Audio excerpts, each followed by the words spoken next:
The rejection letter sat on the cold glass desk, a cream-colored rectangle that felt like a tombstone. I didn't need to read it to know the font was serif, professional, and final. The air in the gallery office hummed with the aggressive silence of high-end climate control, chilling the sweat on my palms while the taste of stale coffee turned bitter at the back of my throat. Kinsley sat opposite me, a silhouette of sharp tailoring and absolute stillness, watching my career dissolve. I reached for my portfolio, ready to retreat, but she didn't dismiss me. Instead, she leaned forward, the scent of expensive cedar cutting through the sterile air, and invaded the space between us. "You can have the contract," she said, her voice dropping to a register that vibrated in my chest. "If you let me be yours." The words hung there, suspended in the sudden vacuum of the room. My hand froze halfway to the leather strap of my portfolio. "Yours?" I asked, the word feeling foreign, heavy in the quiet space. Kinsley didn't blink. She tapped the rejection letter with a manicured nail, the sound sharp against the glass. "This work, Jade, it's impeccable. The lighting, the composition, the brushwork, it's flawless, and it is completely dead." That stung more than the rejection.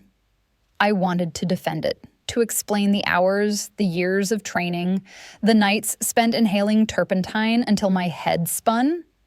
But the truth was a cold knot in my stomach. I was 3 months behind on rent. My studio, a drafty converted warehouse space in the garment district that smelled of old wood and desperation, was my only anchor. Losing this grant didn't just mean losing prestige. It meant packing up, moving back to my parents' stifling guest room in Ohio, and admitting that I was just another art school graduate who couldn't hack the reality of the city.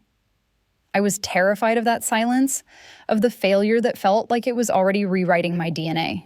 "You paint like you're afraid to make a mistake," Kinsley continued, her eyes dark and assessing. "You paint from the outside in. The Vanguard grant isn't for technicians. It's for artists who bleed on the canvas. Right now, I see a lot of skill, but I see a deficit of soul." "I can bleed," I said, my voice tighter than I wanted it to be. "I can give you emotion." "Can you?" Kinsley stood up, walking around the desk. She moved with a predatory grace, silent on the plush carpet.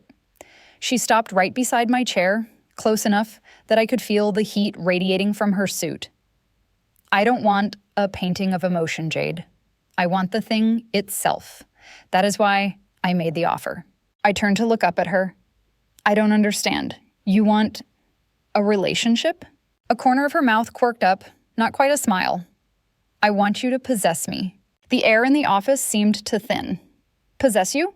"For the final submission piece," she said, her tone shifting to business, though the intensity remained. "I will be your subject, but not like your other models. You don't just ask me to sit. You command me. You dictate the setting, the pose, the lighting, the clothing, or lack thereof. You tell me when to breathe, where to look, how to hold my body until it aches. You take total, absolute authority." She leaned down, her face inches from mine. "You have to break me down to paint me, Jade. You have to find the part of me that isn't the gallery owner, the patron, the check signer. You have to own me." My heart hammered against my ribs like a trapped bird. This was Kinsley. She was the gatekeeper of the city's art scene. She made careers with a phone call and destroyed them with a raised eyebrow. The idea of commanding her, of forcing her into submission for the sake of a charcoal sketch or an oil study was terrifying. "And if I can't," I whispered, "then you lose the grant, you lose the studio, you go home." She straightened up, smoothing her jacket. "But if you can take what you want, instead of waiting for permission, you get the contract. Fully funded. 2 years. 2 years. It was a lifeline. It was freedom. But the cost was stepping into a cage with a tiger and being told to make it sit." "Why?" I asked. "Why would you do this?" "Because I'm bored of perfection. she said simply. And I think, beneath that polite, terrified exterior, you have teeth. I want to see them. I looked at the rejection letter, then up at her. The fear was real, a cold spike in my gut. But beneath it, there was something else. A pull, a challenge, the sudden, dizzying urge to see what would happen if I actually told this woman what to do. Okay, I said. The word was barely a breath. Okay, I accept. I'll take the contract. Good. Kinsley walked back to her desk and opened a drawer, pulling out a heavy iron key. She slid it across the glass. It stopped right at the edge, waiting. My private residence? Tomorrow night, 7 o'clock. Don't be late. And Jade? I looked up, my hand closing over the cold metal of the key. When you walk through that door, you stop being the applicant. You start being the artist. Do not ask me for permission to enter. Leaving the office, the weight of the agreement settled on my shoulders, heavier than the portfolio I carried. The elevator ride down was a blur of polished steel and numbers counting down to the lobby, but my mind was stuck on the image of Kinsley's neck, the pulse I had seen beating there when she leaned close. I had agreed to own her, to command her. But as I stepped out into the humid city evening, clutching that iron key like a weapon, I wasn't sure who had actually just been captured. The address was in a part of the city where the sidewalks were pressure-washed every morning and the doormen wore uniforms that cost more than my entire wardrobe. Standing in the elevator, watching the floor numbers climb into the double digits, I felt a familiar wave of imposter syndrome wash over me. It was the same feeling I got walking into the gallery, only concentrated. This wasn't just her workplace. This was the fortress she retreated to when the world became too loud. The iron key in my pocket felt heavy, a physical reminder of the bizarre pact I had made. When the elevator doors slid open directly into the penthouse foyer, the silence hit me first. It wasn't the quiet of an empty room. It was the expensive, insulated silence of a space designed to keep the chaos of the city at bay. I stepped inside, the door clicking shut behind me with a solid, reassuring thud. The air here smelled different than the office, deeper, richer. The sharp cedar note was still present, but it was softened by something warmer, like amber and old paper. The apartment was a study in minimalism, all clean lines and floor-to-ceiling glass that framed the skyline like a living mural. But it was the lighting that caught my artist's eye immediately. It was low, golden, and deliberate, casting long, dramatic shadows across the polished hardwood floors. Kinsley was standing by the far window, her back to me. She had shed the severe blazer she wore at the office, leaving her in a silk blouse the color of champagne that draped loosely over her frame. She didn't turn around when I entered, though she must have heard the elevator. She was waiting. The realization made my throat dry. She was waiting for me to initiate, to start the clock on this transaction. I walked further into the room, my sneakers squeaking softly on the floor, a sound that made me cringe. I set my bag of supplies down on a glass coffee table, the clatter of charcoal sticks and pencils echoing too loudly. I started, my voice cracking slightly. I cleared it and tried again. I wasn't sure where the light would be best. Is it okay if I move this chair over by the window? I don't want to scratch the floors. Kinsley turned then slowly. Her expression was unreadable, her face a smooth mask of calm. She looked at the chair, then at me, her gaze heavy and expectant. She didn't say a word. She just raised an eyebrow, a microscopic gesture that screamed disappointment. The contract. Do not ask for permission. Heat flooded my cheeks. I was doing it again, acting like the employee, the supplicant. I was asking the subject if it was okay to paint her. I closed my eyes for a second, inhaling that cedar-scented air, trying to find the version of myself that existed when I was alone in the studio at 3 a.m., the version that knew exactly where a line should go. I opened my eyes. I didn't look at Kinsley, the billionaire. I looked at the light hitting her cheekbone. I looked at the negative space between her arm and her torso. "Forget the chair," I said. My voice was steadier this time. "The light is better on the floor." Kinsley's chin lifted slightly. She didn't move, but the disappointment in her eyes vanished, replaced by a flicker of curiosity. "Take off your shoes," I said. It wasn't a question. She kicked off her heels without breaking eye contact. "Over there." I pointed to the spot where the evening sun was cutting a sharp rectangle of orange light across the wood. "Sit in the light, knees up, arms resting on them. Look out the window, not at me." For a heartbeat, she hesitated. It was brief, a momentary glitch in her programming, but I saw it. The transition from commander to commanded wasn't seamless, but then she moved.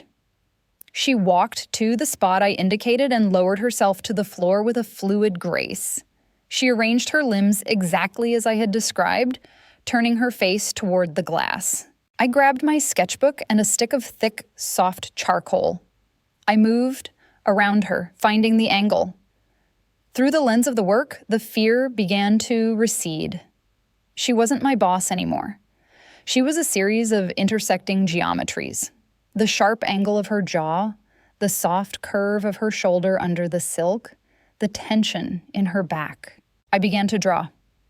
The scratch of the charcoal was the only sound in the room. Kinsley remained perfectly still, a statue of flesh and silk. But as I sketched the line of her neck, I noticed her breathing. It was shallow, controlled. She wasn't relaxed. She was waiting, hyper-aware of my eyes on her, of the charcoal mapping her body. The realization sent a jolt of electricity through me. She wasn't just posing, she was submitting. She had given me her image, her stillness, and she was waiting for me to decide what it meant. The sun began to dip below the horizon, the orange light fading to a bruised purple, lengthening the shadows until they stretched across the room like reaching hands, blurring the line between the artist and the muse. By the third week, the sessions had developed a cadence, a rhythmic loop of arrival, setup, and execution that felt dangerously like a job. The terror of entering Kinsley's fortress had dulled into a low-level hum of anxiety. A white noise I could ignore if I focused hard enough on the graphite smudging against the paper. The penthouse was always the same. Temperature controlled to a sterile 68 degrees, the city lights below reduced to abstract glitter through the soundproof glass, and the scent of cedar settling into my clothes like a second skin. I learned the geography of her body with a cartographer's precision. I knew the exact angle of her clavicle when she sighed. I knew how the light caught the sharp ridge of her cheekbone when she turned toward the window. I spent hours measuring proportions, holding my pencil up at arm's length, closing one eye to flatten her three-dimensional power into two-dimensional lines. But despite the technical accuracy, the work was failing. I stood at the easel, staring at the charcoal study I'd been agonizing over for 40 minutes. It was technically perfect. The shading was subtle, the perspective flawless, and it was completely, devastatingly boring. It looked like a courtroom sketch, not a portrait of a woman, unraveled. There was no blood in it. "It's not working," I said, the admission tasting like ash. Kinsley didn't break her pose immediately. She was sitting on a high-backed velvet chair, her posture rigid, her hands folded in her lap like a schoolgirl waiting for a reprimand. "Why? You're too composed," I said, gesturing with a charcoal-stained hand. "I need something raw. I need the thing you promised me in the office. Right now, I'm just painting a suit without the jacket." Kinsley stood up, the movement abrupt enough to make me flinch. She walked over to the easel, her heels clicking a sharp staccato on the hardwood. She looked at the drawing, her expression unreadable, then turned her gaze to me. It was heavy, physical. "The drawing is stiff because you are stiff, Jade," she said, her voice dropping to that register that always made the hair on my arms stand up. "You are standing 5 feet away. You are asking me to turn my head. You are asking me to lift my chin. You are still asking, not taking. I'm trying to be respectful, I defended, though the excuse sounded weak. I didn't hire you for respect, she countered, stepping closer, invading my personal space until I could smell the faint, clean scent of her soap. I hired you to see me. You can't see anything from over there. If you want the angle, take it. The challenge hung between us, a gauntlet thrown on the expensive rug. My heart hammered against my ribs. She was right. I was painting from the outside in. I took a breath, holding it in my lungs until it burned, and then I stepped forward. I closed the distance. I raised my hands, hesitating for a fraction of a second before my fingers made contact with her skin. The shock was immediate. A static discharge that seemed to zap straight from her jawline to my core. Her skin was warmer than I expected, soft in a way that contradicted the steel of her public persona. I placed my left hand on the back of her head, threading my fingers into the short, silky hair at the nape of her neck. I placed my right hand under her chin, my thumb resting against the pulse point. It was hammering. Fast. Erratic. She wasn't calm. She was terrified. "Turn," I commanded, my voice rougher than usual. I didn't wait for her to move. I turned her head, forcing her profile into the light. I felt the resistance in her muscles, the way her body wanted to hold its armor, and then I felt the give. Like a complex knot suddenly loosening, she surrendered to the pressure of my hands. Her eyelids fluttered shut, her lips parting slightly as she exhaled a shaky breath that ghosted over my wrist. I adjusted her shoulders, pushing them down, feeling the tension melt away under my touch. For a moment, I forgot the charcoal. I forgot the grant. I was just an artist molding clay, and she was pliable, willing, waiting for my hands to tell her who to be. The silence in the room shifted, becoming heavy and thick, transforming from the awkward quiet of strangers into the charged, suffocating intimacy of a held breath. The invitation to the midwinter gala arrived on cardstock so thick it felt like a weapon embossed with silver lettering that caught the light like a blade. I wasn't there as a featured artist or even a peer. I was there as a prospective talent, a polite euphemism for someone hovering on the periphery, hoping to be let inside. The gallery, usually a stark white cathedral of silence during the day, had been transformed. The lighting was dimmed to a sultry amber glow, and the air was thick with the scent of expensive perfume, champagne, and ambition. I stood near a towering installation of twisted steel, nursing a glass of sparkling water I was too nervous to drink, watching the ecosystem of the art world function. It was a Shark Tank in designer clothing, and swimming through the center of it, effortless and lethal, was Kinsley. She was wearing a tuxedo. Not a softened, feminine interpretation, but a severe, sharp-shouldered black suit with satin lapels that sliced through the visual noise of the room. Her hair was slicked back, exposing the sharp architecture of her face, and her lips were painted a dark blood red that looked like a warning sign. She was holding court with a circle of donors, men in linen suits, and women in couture who laughed too loudly at her quiet comments. I watched her from the shadows of the sculpture, feeling a strange, disorienting vertigo. The woman standing there, the one tilting her head politely as a bank executive droned on about market trends, was a stranger. She was composed, untouchable, encased in an armor of wealth and social grace that seemed impenetrable. She didn't look like a woman who would kneel on a hardwood floor because I told her to. She didn't look like someone who would let me trace the map of her spine with charcoal-stained fingers. A wave of something hot and ugly curled in my stomach. It wasn't just attraction. It was cleaner and sharper than that. It was possession. I watched the bank executive reach out and touch her arm, a casual, familiar gesture. Kinsley didn't flinch. She didn't pull away. She smiled, that practiced cold curvature of her lips that didn't reach her eyes, and nodded, but I saw the micro-tension in her jaw. I saw the way her fingers tightened imperceptibly around the stem of her glass. He didn't know. None of them knew. They saw the gallery owner, the gatekeeper, the check signer. They thought they held the power because they had the capital, but they didn't know the texture of the skin right behind her ear. They didn't know that her breath hitched when she was told to hold still. They didn't own her. I did. The thought was intoxicating. It made the room feel smaller, the chatter duller. I was harboring a secret that felt like a grenade in my pocket. I knew the softness beneath that black wool suit. I knew that if I walked over there, cut through the circle of admirers, and whispered a single command into her ear, the mask would shatter. The realization made my hands itch for a pencil, for a brush, for anything to capture the lie she was telling everyone in this room. I must have been staring too hard. Kinsley turned, mid-sentence, as if she felt the physical weight of my gaze pressing against her shoulder.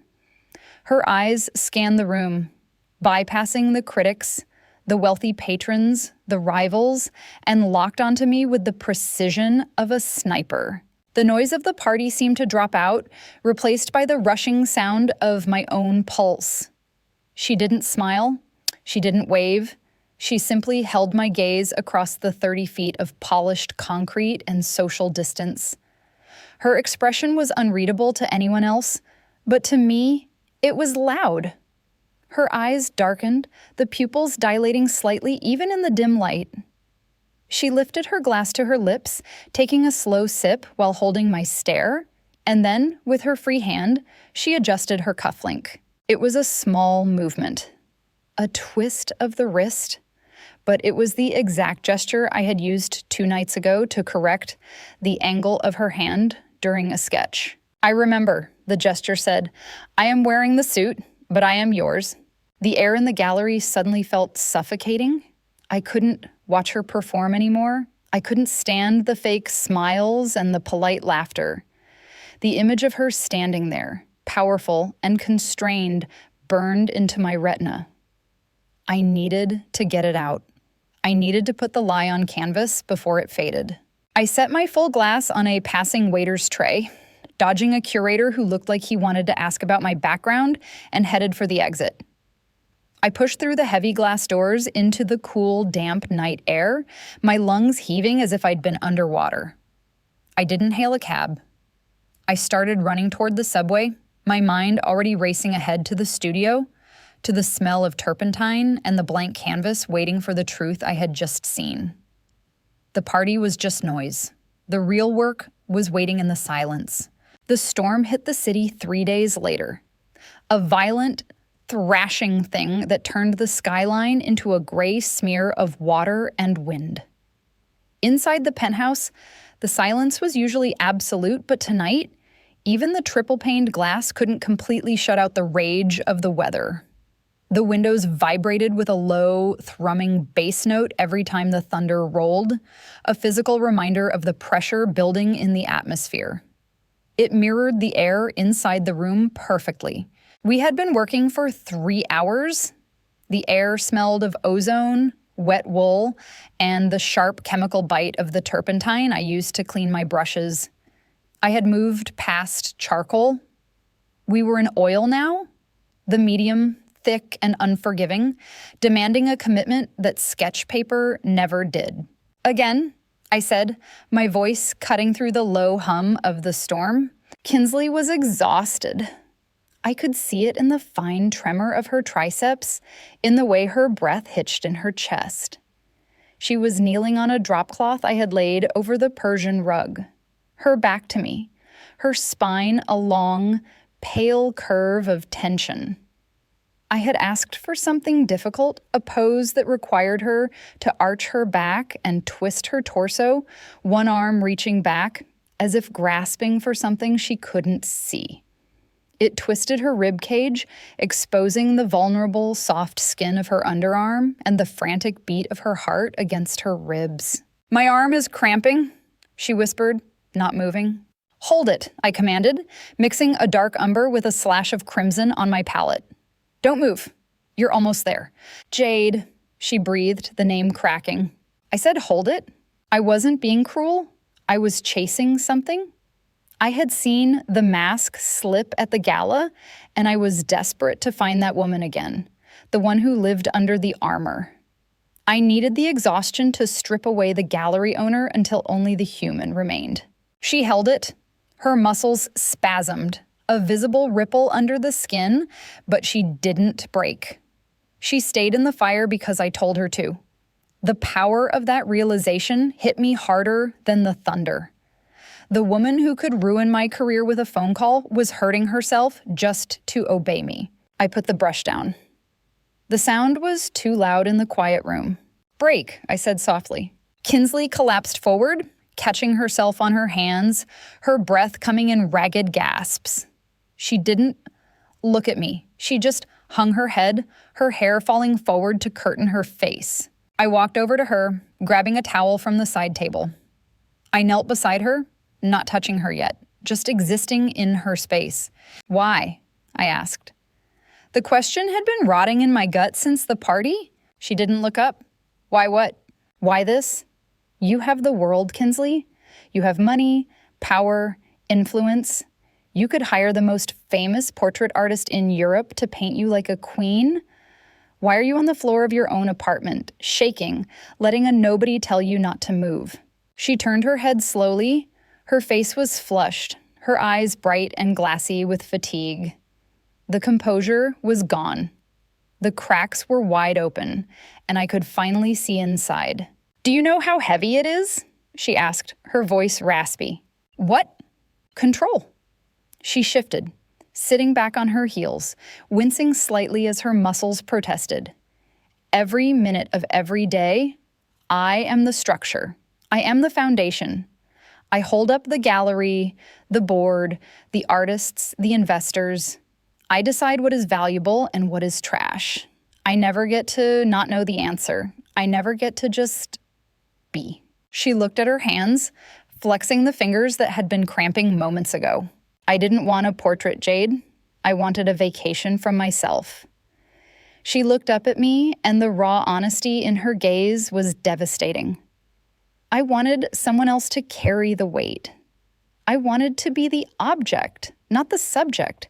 I wanted to be used, so I didn't have to be the user.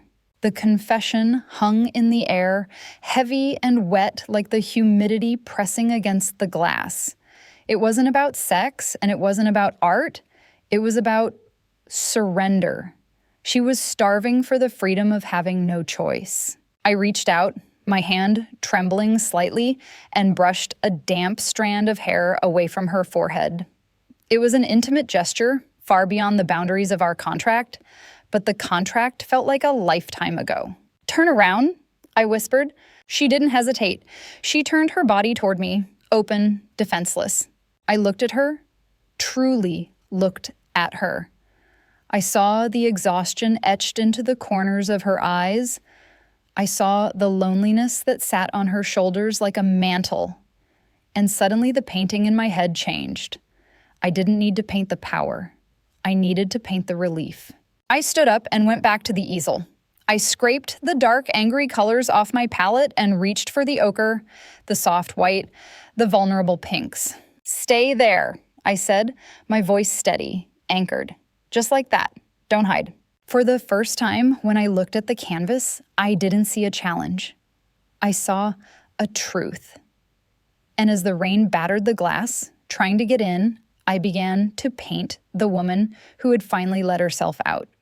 The wall was down, and we were both standing in the rubble, breathing the same air. The deadline was no longer a date on a calendar. It was a physical weight pressing against the back of my neck, a living thing that breathed down my spine. We were 3 days away from the submission. The large canvas, now heavy with layers of oil and obsession, stood in the center of the room like a monolith. We had been working for 6 hours straight, pushing past the point of productivity into a strange, hazy fugue state where fatigue acted like a drug, lowering inhibitions and blurring the sharp edges of reality. The penthouse was dark, save for the single, focused spotlight trained on Kinsley and the small clip light on my easel. The rest of the world had fallen away. There was no city, no gallery, no contract. There was only the smell of drying linseed oil, the hum of the air conditioning, and the sound of our synchronized breathing. Kinsley was sitting in the armchair this time, her body draped over the side in a pose of utter exhaustion that I hadn't needed to command. She was drifting, her eyes half closed, her head resting against the velvet wing of the chair. The fierce, armored woman from the office was gone. In her place was someone softer, someone who looked like she might shatter if I raised my voice. I put down my brush. My hand was cramping, the muscles in my forearm tight as wire. I needed to capture the specific tension in her forearm, the way the muscle twisted as her hand hung limp over the armrest. I picked up a stick of charcoal, thinking I would do a quick study on paper to work out the anatomy before committing it to the canvas. I walked over to her. My socks slid silently on the floor. I knelt beside the chair, intending to study the angle of her wrist. The air around her was warm, radiating a gentle heat that seemed to pull me in. I looked at her arm, the pale skin, the faint blue map of a vein running along the inside of her elbow, the slight twitch of a finger as she hovered on the edge of sleep. I reached out to adjust her hand, to turn it slightly into the light, but when my fingers grazed her skin, I didn't move her. I stopped. I forgot the charcoal. I forgot the anatomy. I traced the line of her forearm with the pad of my thumb, a slow, deliberate glide from her wrist to the soft hollow of her elbow. Her skin was incredibly soft, a shocking contrast to the hard lines of her public persona. Under my touch, I felt a shiver run through her, a ripple of reaction that had nothing to do with the cold. Kinsley didn't pull away. She didn't open her eyes. Instead, she turned her arm, pressing her skin up into my hand, leaning into the contact like a cat seeking warmth. It was a silent, devastating admission. She wasn't just submitting to the artist anymore, she was yielding to me. A wave of possessiveness crashed over me, so sudden and violent it made my breath hitch. This wasn't about the grant. I didn't care about the judges or the critics or the money. I looked at her face, relaxed and vulnerable in the dim light, and I felt a fierce, terrifying instinct to stand between her and the world. I wanted to wrap this vulnerability in canvas and keep it, not sell it. The contract said I owned her image, but in the quiet of the night, with her pulse beating against my fingertips, it felt like I owned something far more dangerous. "Jade," she whispered. It wasn't a question or a command. It was just my name, stripped of all titles, spoken into the dark. I looked up. Her eyes were open now, dark and heavy-lidded, fixed on mine. There was no professional distance left. The space between us was charged, thick with the static of everything we hadn't said for weeks. I leaned in. I couldn't help it. Gravity had reversed. The pull was coming from her. I moved my hand up her arm over the curve of her shoulder until my fingers rested against the side of her neck. Her pulse was hammering against my palm, a frantic bird trapped in a cage. She tilted her head back, exposing her throat, her lips parting slightly. I was close enough to feel the warmth of her breath on my face, close enough to smell the fading scent of her perfume, and the underlying intoxicating scent of her skin. My gaze dropped to her mouth. It was right there, 1 inch, one movement. If I kissed her, I would be breaking every rule of the contract. I would be shattering the glass wall we had built, and looking at the hunger in her eyes, I knew she wanted me to break it. She was waiting for me to take this too. I leaned closer, my eyelids fluttering shut, the world narrowing down to the space between our lips. Bizet and bizet. The sound was like a gunshot in a library. My phone, vibrating violently on the glass coffee table 3 feet away. The alarm, 3 a.m. session over. The noise sliced through the moment, severing the connection with brutal efficiency. Kinsley flinched, her eyes snapping wide, the haze of desire instantly replaced by the sharp, cold shock of reality. I pulled my hand back, as if I had been burned, scrambling backward, my heart slamming against my ribs so hard it hurt. The air in the room, which had been boiling seconds ago, instantly turned freezing. We stared at each other, chest heaving, two people who had just woken up from the same fever dream and didn't know how to survive the waking world. The silence that followed the alarm wasn't the comfortable quiet of work. It was the hollow, ringing silence of a bomb that hadn't detonated. We retreated to our corners, me to the easel, Kinsley to the shadows of the room to compose herself. We didn't speak about the near miss. We didn't acknowledge the magnetic pull that had almost wrecked the professional boundaries we were barely maintaining. Instead, we channeled that frantic energy into the canvas. 2 days later, it was finished. I stood back, wiping my hands on a rag that was already stiff with dried paint, and looked at what I had done. The smell of turpentine was sharp in the air, burning my nostrils, but I couldn't look away. It was undeniably a masterpiece. The technique was flawless, the lighting dramatic, the composition balanced. But that wasn't what made my stomach turn over with a sick, cold dread. It was the subject. I hadn't painted Kinsley the gallery owner. I hadn't painted the woman in the tuxedo or the sharp suits. I had painted the woman who knelt on the floor and let her head hang heavy with exhaustion.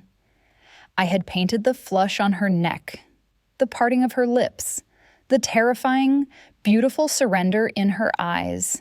It was raw, it was explicit without showing a single inch of inappropriate skin. It was a confession. Looking at it felt like I had broken into her bedroom, stolen her diary, and pinned the pages to a billboard in Times Square. Panic, cold and sharp, clawed at my throat. I couldn't submit this.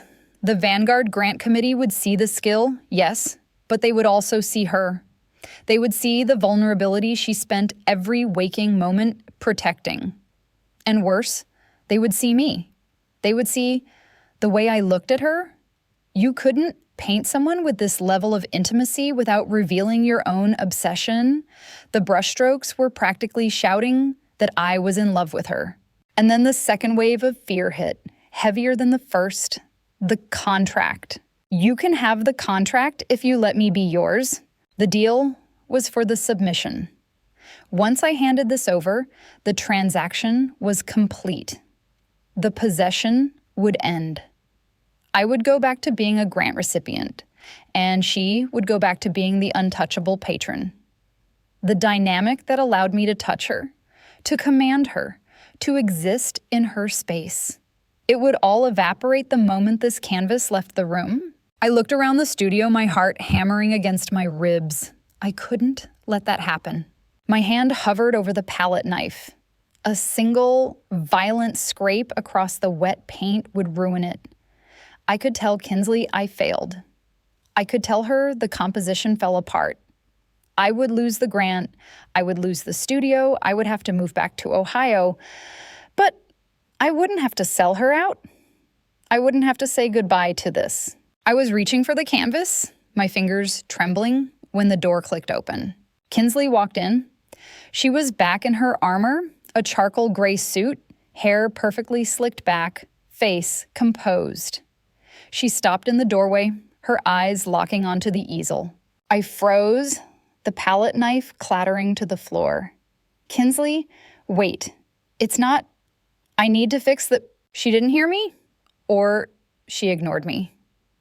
She walked across the room, her heels silent on the rug this time, and stopped directly in front of the painting. The silence that filled the room was suffocating. I watched her back, waiting for the anger, waiting for her to realize I had taken too much, that I had violated the terms of our agreement by stripping her bare for the world to see. I waited for her to tell me to destroy it. She stood there for a full minute. Then, 2. She didn't move. She didn't speak. Her posture was rigid, her hands clasped behind her back, gripping her own wrist so tightly her knuckles were white. "Kinsley?" I whispered, the name scraping my throat. She didn't turn around. She just stared at the image of her own surrender. "Is it—" I started, then stopped. "I can change it. I can paint over the face. I can make it abstract." "No," she said. Her voice was flat, devoid of any inflection. It wasn't angry, but it wasn't happy. It was just empty. She finally turned to look at me. Her face was a mask again. The cracks I had spent weeks prying open sealed tight with professional adhesive. Her eyes were cool, distant, unreadable. "It is exactly what I asked for," she said. "Pack it up. The submission courier arrives at 8 a.m. Then she walked out. She didn't look at me again. She didn't acknowledge the hours, the sweat, the almost kiss. She treated the painting and me like a transaction that had just concluded. I stood there alone in the penthouse, the beautiful, devastating painting staring back at me. I had succeeded. I had won the game. And I felt like I had just destroyed the only thing that mattered. I fled the apartment. I couldn't stay in that cedar-scented air a second longer. I ran back to my drafty studio in the garment district, collapsed onto my mattress, and stared at the water stains on the ceiling. The night stretched out, endless and cruel. I checked my email every 10 minutes, waiting for the notification. Contract voided. Access denied. Don't come back. But the screen stayed dark. The silence was the answer. I had given her what she wanted, and in doing so, I had pushed her away completely. The possession was over. The art was done. And I was just another painter who had flown too close to the sun and was currently plummeting into the dark. The morning sun didn't break through the clouds so much as the grayness of the sky simply diluted, turning the studio from pitch black to the color of a bruised lung. I hadn't slept. I was sitting on the floor, my back against the radiator that hadn't worked since November, staring at the empty space on the wall where a failed canvas used to hang. My laptop sat open on a crate, the screen dark. I was waiting for the email. The one that would tell me the submission had been withdrawn, or that my funding was pulled, or that I was being sued for defamation of character because I dared to paint the soul of a billionaire instead of her suit. At 7:45 a.m., there was a knock. It wasn't the tentative rap of a neighbor complaining about the smell of turpentine.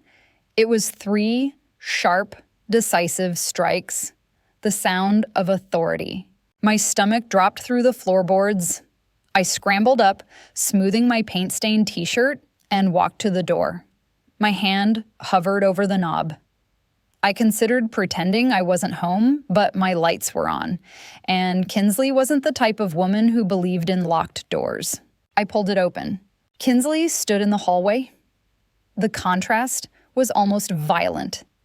My building was a crumbling relic of the garment industry, smelling of mildew and old dust, and she was standing there in a camel-colored trench coat that probably cost more than the building's annual maintenance budget. Her hair was loose, rare for a workday, and her eyes were rimmed with the faint, telltale redness of insomnia. "May I come in?" she asked. Her voice was low, lacking its usual command. I stepped back, wordless, letting her cross the threshold into the chaos of my life. She looked around, taking in the peeling paint, the stacks of sketches, the empty coffee cups. It was the first time she had been in my space. The power dynamic, usually so clearly defined by her penthouse walls, felt suddenly unstable.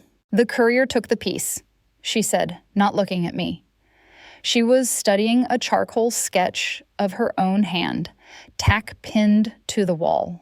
I can call them, I blurted out, the words tumbling over each other. I can tell them to bring it back.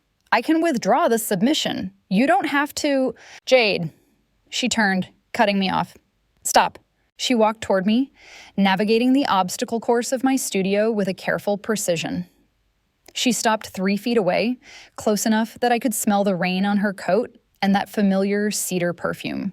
Why would you withdraw it? She asked. Because it's... I struggled to find the word. It's too much. I crossed the line. I took the assignment and I exposed you. You did, she agreed. She didn't sound angry. She sounded tired and strangely relieved. I spent 20 years building a fortress, Jade. I constructed every wall, every turret, every line of defense so that no one could ever get close enough to see that I was just a person. I thought that was safety. She took a step closer, invading my personal space, but this time the energy wasn't predatory, it was gravitational. I looked at that painting all night, she whispered. I tried to hate it. I tried to find a flaw in the technique so I could dismiss it, but I couldn't. Because for the first time in my life, I looked at a picture of myself and I didn't see the gallery owner. I saw me. My heart was hammering so hard I thought she could hear it. So, you're not firing me? A ghost of a smile touched her lips. I'm not firing you. But the contract, I said, the fear still lingering. The deal was for the submission. If you let me be yours. The painting is gone, Kinsley. The work is finished. The possession, it expires today.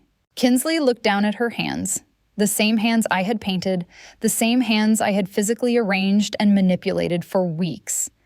Then she looked up, her gaze piercing through the last of my defenses. Is that what this was? She asked softly.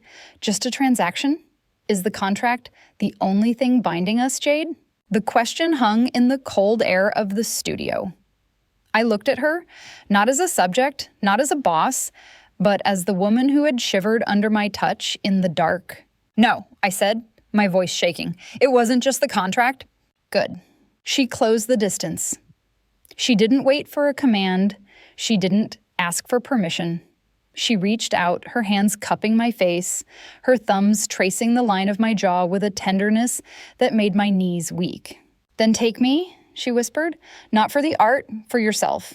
She kissed me. It wasn't like the sessions. There was no study of angles, no lighting to correct, no power play to navigate. It was desperate and real and terrifyingly equal. Her lips were soft, warm, and demanding. I wrapped my arms around her waist, pulling her into me, burying my hands in the expensive fabric of her coat, feeling the solid reality of her body against mine. The taste of her, coffee and mint and rain, was overwhelming. I felt the shift then, a tectonic plate moving inside my chest. The anxiety of the award, the fear of the future, the desperate need for validation, it all dissolved. The painting was just paint. The career was just a job. But this, the way she sighed into my mouth, the way her hands tangled in my hair, holding on to me like I was the only solid thing in the world, this was the masterpiece. We broke apart, breathless, foreheads resting against each other. The gray light of the studio seemed suddenly brighter, warmer. I think, Kinsley murmured, her eyes still closed, that we're going to need a new contract. I have some terms, I said, breathless. I'm sure you do? She opened her eyes and they were full of light. But first, you're going to get that grant. And then you're going to take me to dinner and you're paying. I laughed, a sound that felt like it was breaking a spell. I can't afford dinner. You will, she said. And for the first time, her confidence didn't feel like a weapon. It felt like a promise. Trust me, you will. The gallery was a different beast tonight. 6 months ago, I had stood in the shadows of a twisted steel sculpture, nursing a warm seltzer, feeling like an imposter in Kinsley's world. Tonight, I was the center of gravity. The Vanguard exhibition was the event of the season, a black tie affair that smelled of expensive cologne, fresh lilies, and the distinct metallic scent of money-changing hands. But the noise, the chatter, the clinking of crystal, it all seemed to orbit around a single point on the far wall, my painting. It was titled simply Submission. It hung alone on a massive white partition, illuminated by a spotlight that made the oils glow as if they were still wet. The crowd was gathered 3 deep in front of it, a hush falling over them as they approached. They weren't just looking at technique anymore, they were looking at a revelation. The woman in the painting, kneeling, exposed, her head bowed in that exhausted, beautiful surrender, was unmistakably Kinsley. But it wasn't the Kinsley they knew. It wasn't the iron-willed titan of industry who crushed competitors before breakfast. It was the human being beneath the armor. Captured in a moment of terrifying honesty, I stood near the entrance, watching them watch her. I saw a critic who had savaged my early work wipe his glasses, leaning in close to inspect the brushwork on the neck. I saw a rival gallery owner stare, mouth slightly open, unable to look away from the raw emotion bleeding off the canvas. They saw the vulnerability, the raw, aching need I had pulled out of her with charcoal and patience. They were witnessing a secret I had thought would destroy me to tell. And for the first time, I didn't feel the panic of exposure. I felt pride, not just for the art, but for the trust it represented. "They don't know what to make of it," a voice said beside me.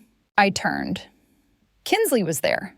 She was back in a tuxedo, sharp and lethal as ever, her hair slicked back, diamonds glittering at her cuffs like captured stars. But the coldness was gone from her eyes. When she looked at me, there was a warmth that made the air in the gallery feel tropical. "They're terrified," I said, nodding toward the crowd.